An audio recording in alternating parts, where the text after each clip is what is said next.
Welcome back to Fox 43 Morning News. It is 8:21. If June is typically the busiest month at the state capitol, this might be its busiest week. The state budget is due next Thursday, and a bill which would overhaul Pennsylvania's election system is making its way through the legislature. Joining us this morning on the Fox 43 Capitol Beat to discuss that and so much more is State Senate Majority Leader Kim Ward. Senator, thank you so much for joining us this morning. Before we get into some of the state budget and election talk, I wanted to ask you about how you've become kind of at the center of a debate involving the bill which would drop the statute of limitations on sex abuse crimes and give survivors a chance to sue their abusers. This is something that has support, including your predecessor from the Republican Party, Senate President Pro Tem Jake Corman. You're being accused of stalling the vote. Why have you not brought this bill up to the Senate floor? Well, I really appreciate you asking, because that's not what we were supposed to be talking about this morning.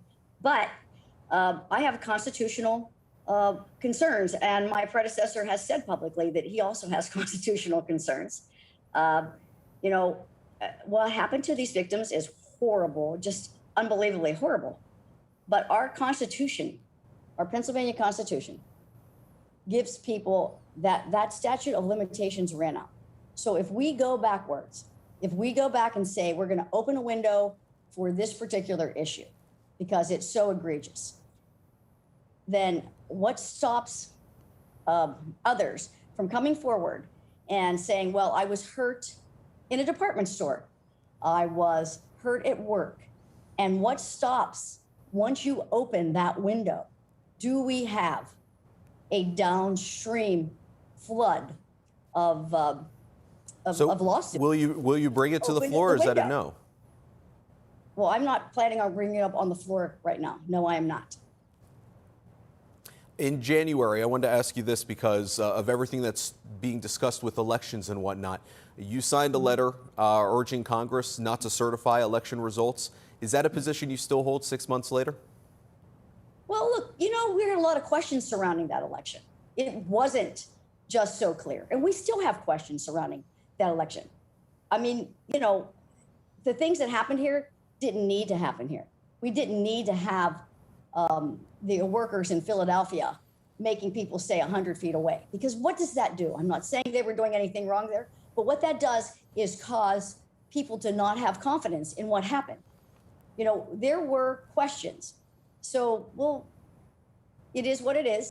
Right now, we have President Biden. So, is he a legitimate president in your mind? Well, he's the president. Do you believe he's the legitimate president? I believe he's the president. The House just passed. The House just passed. Not what this interview was supposed to be about. And I don't appreciate you, trying to set me up on things that we were not scheduled to speak about. And it's fine that we spoke about them, but I would hope in the future that you would be honest when you ask for an interview, and that you would tell us what it was that you really wanted to speak about. Because if you want to speak about these issues, all you have to do is ask me. Well, there's a lot going on. We need to do it this way. Senator, yes, there's a lot going on at the Capitol. There are proper professional courtesies and behaviors that we all should be following. One of the things that is going on at the Capitol right now, along with everything else that we just talked about, is House Bill 1300, and that is a bill that the governor has said that he will veto in its current form. Okay. Now that it's in the Senate, will you and Senate Republicans work with him to get something that he would sign? Well, we are just going to be caucusing that and working on it this week. So I'm not going to speak for my entire caucus, but we will be working on that and looking at it. I haven't seen the whole bill. What about Senator Argall's bill? That is what is being considered a clean bill that just talks about pre-canvassing and the election or the voter registration date. So election reform, I'm going to just be very vague on this. We are looking at all of these things. I'm not going to make a commitment one way or another. Everything that I'm hearing in terms of the budget, which is due next Thursday, is that there's going to be a final agreement in the coming days. Is that the case? I'm glad you finally got to the issue we're supposed to be speaking about. It is. We will probably finish it this week. When does that mean? Does that mean by the end of the week? Does that mean by, will there be a budget due next week, Friday or Saturday? What about the $1.3 billion in public education? That was the governor's big ask. What's that number going to look like in the end?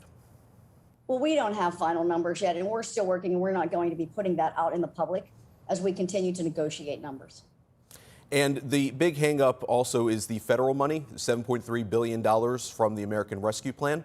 Republicans have said that they would rather see that money go into a rainy day fund for future use in case of a recession. Do you think that there are projects which right now need that money coming out of the pandemic?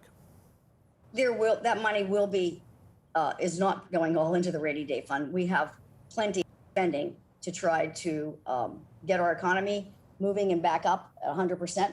That's what the money was meant for. And while we might not spend all of it this year, we will be spending money.